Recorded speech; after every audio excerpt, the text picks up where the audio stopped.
Et bonjour à tous, c'est Mathieu de French Riding Team. On ne perd pas de temps, je prends la route vers Uzès, puisque apparemment nous avons besoin à l'avenir d'un pass sanitaire pour faire notre loisir. Pour l'instant, je n'ai pas de pass sanitaire, donc je me dépêche.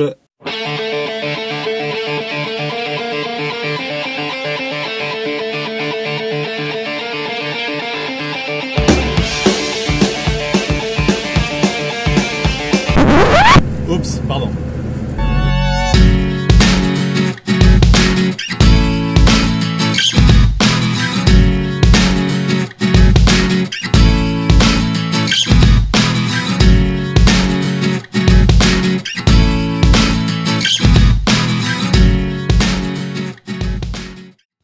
Et bien nous voilà au stand d'Uzès. Pour cet épisode, on va donc se poser au 100 mètres et je vais vous faire donc le petit review de l'arme qu'on achète quasiment tous en première acquisition en catégorie B. Je vais bien sûr parler du SKS. Le SKS, arme russe, chambrée en 7,62 par 39, même munition que la Kalachnikov, canon plus long, est une des premières armes vers laquelle on se penche en catégorie B. Pourquoi? Sa rusticité, sa simplicité, mais bien évidemment son prix. Le prix d'une SKS à l'heure actuelle tourne autour des 450-460 € pour un modèle en bon état. Le mien sort d'Arsenal en 2020. Je vais vous faire un review complet sur la possible première arme en achat en catégorie B.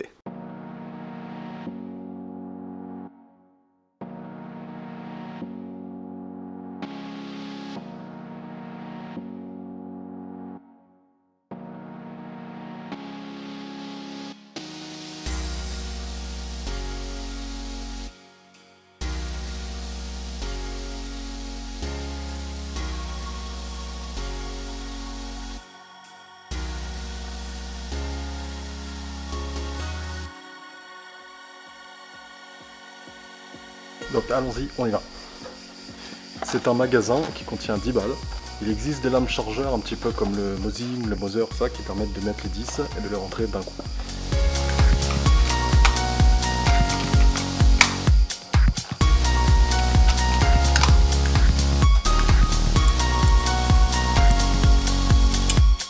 C'est parti.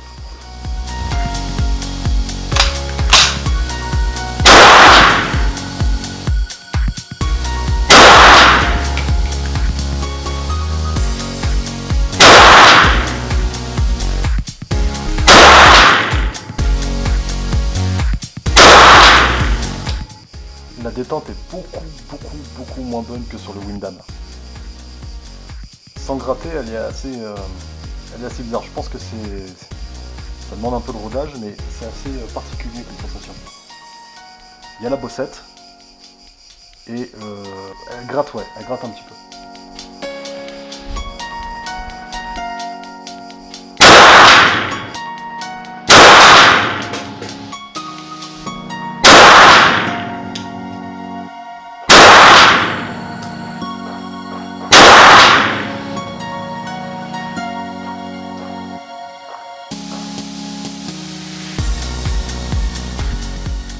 Tout vide.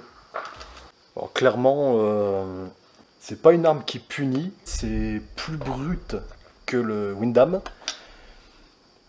mais ça se laisse tirer. Hein. C'est vrai que c'est assez viril, c'est sec, c'est beaucoup moins souple que le 222. Enfin, faut dire que les munitions ont l'air petites, hein, vraiment, mais en termes de poudre et en termes de balles, surtout en termes de grains, c'est plus péchu que le 222 et le 223. Hein. Je suis étonné de cette petite munition. On va y voir ce que ça donne, et puis on revient. Alors, clairement on est à droite. On est clairement à droite. La hauteur, c'est bon. J'ai compensé donc en réglant la hausse sur 200 mètres. Il va falloir que je règle ça. Par contre, là, je vais refaire une série. Je vais contre-viser un petit peu. Voilà, donc on est trop à droite. Et je vais essayer de resserrer mes groupements. En tout cas, c'est quand même une arme qui est facile à prendre en main. Et le lamellé-collé de la crosse est juste super. Dites-moi dans les commentaires ce que vous pensez des surplus. Est-ce que vous avez rencontré des problèmes? Est-ce que vous avez rencontré des surplus qui n'étaient pas corrosifs? Par contre, de les rentrer au doigt, à force, quand vous avez un gros pouce comme moi. Le métal à l'intérieur bouffe un petit peu. Allons-y. Pourquoi je me mets en position avant d'armer la culasse? Forcément, l'arme doit être en direction de la cible, mais sur le SKS, il y a un problème connu de slam fire. J'en parlerai après.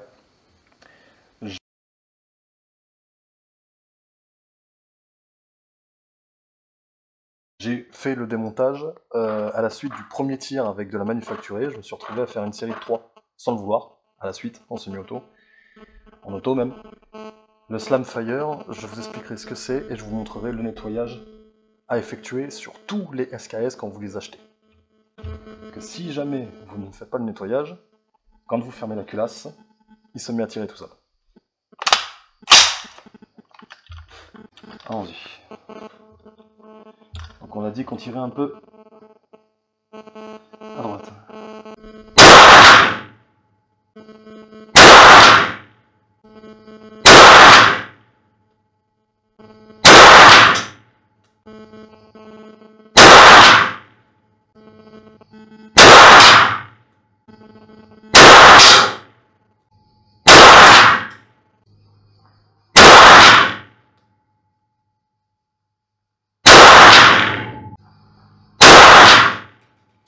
Allez, on va aller voir ce que ça donne. Bon, j'ai tiré en marge de blanc et un peu plus à gauche. Il fait pas beau à Uzès, hein? Impeccable, on a un beau temps là. Bon, par contre, il est 9 h, il fait déjà genre... ouais, peut-être 28. C'est pas un peu plus. Je pense qu'on va crever aujourd'hui. On va souffrir un peu. Bon, bien. Et ben voilà. 1, 2, 3, 4, 5, 6, 7, 8, 9, 10. Donc, marge de blanc, hausse réglée à 200 mètres et contre-visée à gauche. Bon, voilà le genre de groupement que donne un SKS.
Bonjour. Et bonjour.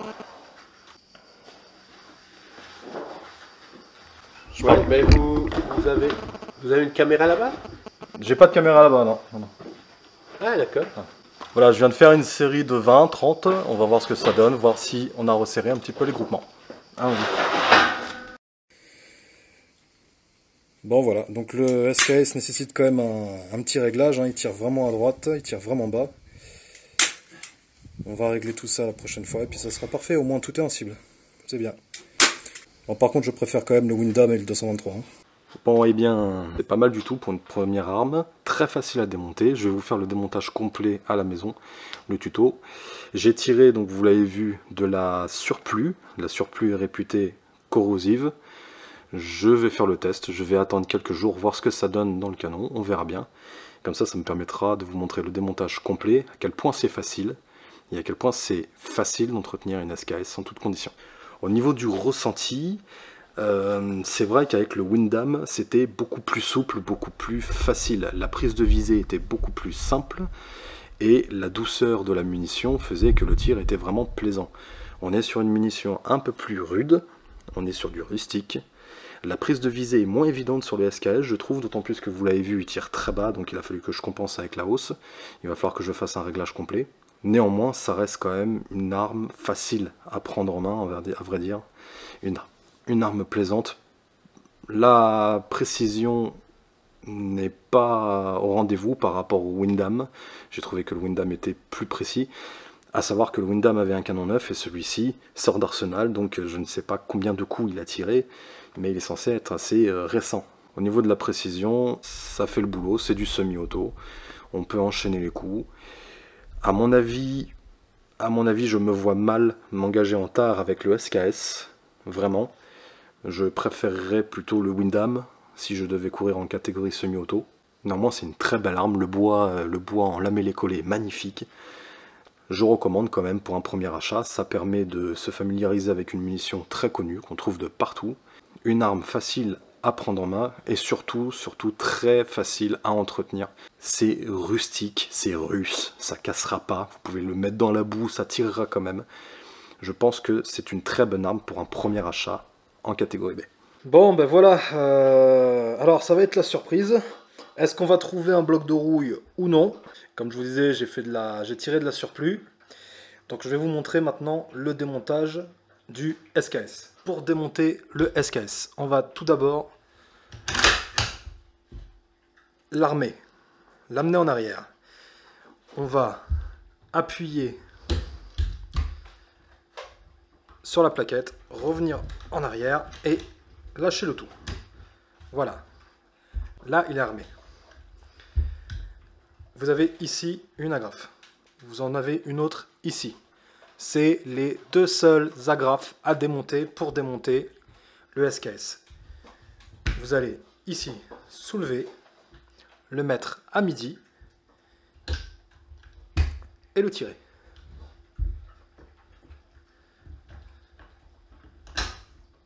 Plang. Voilà. Le capot se retire et vous avez le ressort. Le ressort, vous pouvez le retirer. Que ça soit sur Kalachnikov ou SKS, la partie ondulée du ressort vient côté culasse, toujours. Et là, vous avez tout le système. Vous pouvez l'amener en arrière et le retirer. Donc vous avez le levier d'armement avec les ergots et vous avez le chariot. Dans le chariot, vous avez ce que je vous disais tout à l'heure. Vous avez ici cette pièce mobile, très importante. C'est le percuteur flottant. Quand vous recevez un SKS qui revient d'arsenal, qui revient d'armurerie, cette pièce-là est peinte en noir. Tout comme ici. Elle est peinte en noir avec une dose impressionnante de peinture. Il vous faut décaper cette pièce-là à l'acétone. Et quand je vous dis décaper, au moins 2-3 bains, voire même le démontage. Vous remarquerez ici qu'il y a différents insignes qui ressortent. Ils ne sont pas visibles tant que vous ne démontez pas la pièce et que vous ne nettoyez pas la pièce. La chose la plus importante pour le SKS, c'est ça. Vérifiez que cette pièce-là est mobile. Très facile, vous démontez la pièce et vous la secouez. Vous parlez du tir spontané, du tir automatique. Eh bien, cette pièce-là, avec la peinture et la graisse, se bloque ici. Le percuteur sort. Quand vous lâchez le levier d'armement, cette pièce-là vient à l'encontre du culot et percute directement l'amorce. Ça s'appelle du slam fire. Pour éviter ça, il faut vraiment que cette pièce-là soit mobile. Le démontage est facile. Vous voyez qu'ici, il y a une goupille. Cette goupille fait sortir ici cette tête avec le méplat. Cette tête avec le méplat retient l'extracteur. Une fois que l'extracteur est sorti, vous vous rendrez compte que cette goupille maintient par un méplat un trou oblong le percuteur flottant. Bon, je suis assez content parce que jusque-là, pas de traces de corrosion due à la surplus. Deuxième chose très importante, donc vous voyez qu'ici il n'y a plus rien. Hein. Voilà. Ça sert à rien de démonter plus loin, il n'y a aucune pièce qui nécessite un gros démontage ici, si ce n'est nettoyer la plaquette ici pour les résidus de poudre. Et bien sûr, l'entrée de la chambre, vous envoyez la baguette et vous faites votre nettoyage canon. Ici, vous avez la deuxième agrafe. Vous allez la décoincer et la mettre dans le trou d'arrêt. Vous allez prendre cette partie-là, le garde-main supérieur, et vous le retirez. Votre SKS est démonté. Vous avez ici le repiquage, le trou pour l'emprunt des gaz. Et là, je constate que malgré que je ne l'ai pas nettoyé, je n'ai aucune corrosion. Vous pouvez voir les insignes, Baikal, l'insigne CIP, 762 par 39, vous avez le rappel, vous avez la flèche Ismatch, pardon. Dans l'emprunt des gaz, vous avez cette partie qui est coulisse. D'ailleurs, voilà, on va lancer le débat sur la surplus, hein, parce que j'ai rien de corrodé, j'ai rien de bouffé. Hein. Voilà, donc vous avez cette partie ici, plate, voilà, qui vient au contact des gaz qui sont recyclés via l'emprunt de gaz ici. Les gaz vont venir pousser sur cette partie plate, comme un piston de moteur, comme un piston auto, et de l'autre côté, la tige sort et vient réamorcer, repousser physiquement le chariot et le levier d'armement. Et on est reparti pour un cycle suivant. Voilà le fonctionnement du SKS, ni plus ni moins. Vous avez devant vous le SKS démonté, prêt à nettoyer, prêt à remonter. Dernière petite chose, l'emprunt de gaz et cette partie-là ne doivent pas être graissés. Vous pouvez graisser les parties qui coulissent, les parties métal contre métal. Vous pouvez éventuellement huiler le chariot, mais le percuteur, j'insiste, il faut qu'il soit à sec, sinon il bloque. Alors, remontage dans le sens inverse, vous vérifiez que le piston est bien dedans, vous l'envoyez ici, vous le glissez bien droit, et vous rebaissez ici la grafe. Terminé, cette pièce est remontée.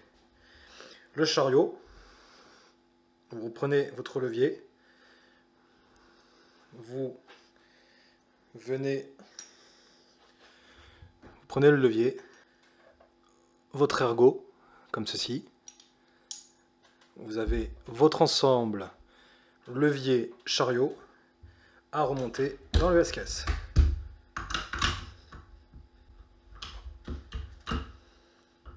Bon, ça, vous le remettez dedans, vous le maintenez, vous le faites glisser en avant parce que dedans il y a les ergots, il y a les rails. Il va bloquer, vous appuyez sur la plaquette, vous le renvoyez en avant, tout simplement. Vous renvoyez le ressort au cul. N'oubliez pas la grafe ici à midi. Vous plaquez le capot bien droit. Et là, vous le maintenez comprimé. Ça demande une certaine résistance quand même, hein, parce que les ergots de maintien ici doivent venir se plaquer. Vous renfoncez la grafe. Vous pouvez lâcher. Vous basculez sur le côté. Et vous descendez la grafe. Et là, votre SKS est fonctionnel.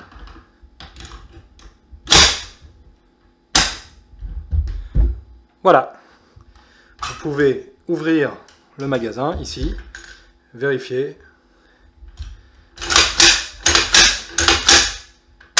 Il est fonctionnel.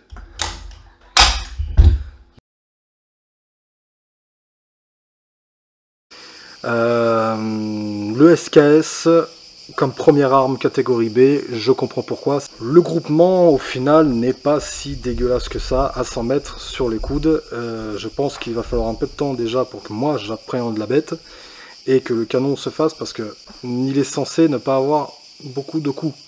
On verra si un petit nettoyage, un pseudo-rodage améliore la chose. Une chose est sûre, ce SKS vient de l'armurerie française. Je ne regrette absolument pas mon achat, il est très très bien, très beau. Attention pour les novices qui se lancent dans l'aventure, pensez bien à nettoyer votre culasse et votre percuteur flottant si vous n'avez pas de ressort de rappel. Si vous ne nettoyez pas, effet garanti au stand. Une petite rafale de 3, ça passe pas inaperçu, je vous le cache pas. Je regrette absolument pas, je vous ai même pas montré le résultat avec ça. Le groupement est lamentable avec ça. J'espère que ça vous a plu, j'espère que ça vous a aiguillé, j'espère que ça a répondu à certaines questions. Je vous remercie de m'avoir suivi encore une fois, et je vous dis à très bientôt. Ciao!